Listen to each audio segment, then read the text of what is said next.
Situé entre une banque et un magasin de vêtements, au cœur des grands boulevards dans le 2e arrondissement, le passage des Panoramas surprend par son caractère atypique. Il doit son nom à un spectacle visuel où le spectateur était placé au centre d'une peinture circulaire de façon à être enveloppé par le tableau. Il n'en reste plus rien aujourd'hui, la rotonde nécessaire à sa présentation ayant été démolie en 1831.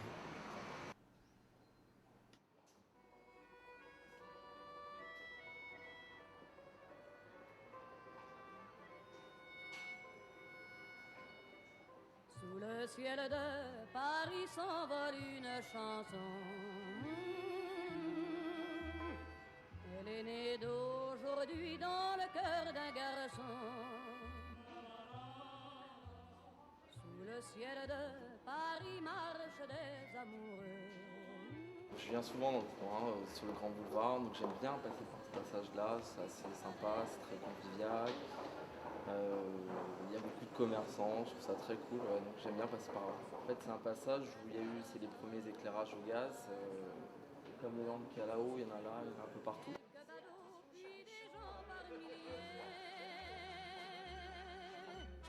Sous le ciel de Paris jusqu'au soir vont chanter l'hymne d'un peuple épris de sa vieille cité. Aujourd'hui, puisqu'il date de 1800, c'est vraiment le plus ancien. Et comme vous l'avez dit, il est chargé d'histoire, tout simplement. Beaucoup à travers la littérature, de grands écrivains en ont parlé souvent. Par exemple, juste devant moi, là, il y avait une bibliothèque où venaient Alfred de Musset, les grands écrivains de l'époque, pour partager. Et on peut dire également sur le passage que, comme beaucoup de passages à Paris, pendant quelques dizaines d'années après-guerre, ils sont tombés un petit peu en désuétude. Et là, depuis une vingtaine d'années, on peut dire, il y a une reprise non seulement des commerces, mais également, la grande surprise a été que les gens revivent dans ces passages. Revivent, c'est-à-dire habitent au-dessus des boutiques. Vous pouvez le constater, il y a une grande proximité entre chaque boutique. Chacun se voit, comme à la campagne, les volets se ferment, le bruit. Non, c'est vraiment un village.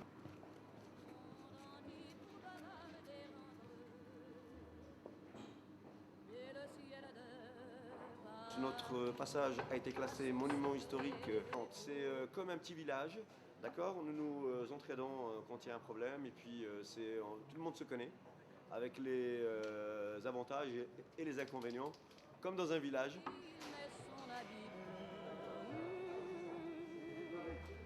Quand il pleut sur Paris, c'est qu'il est malheureux.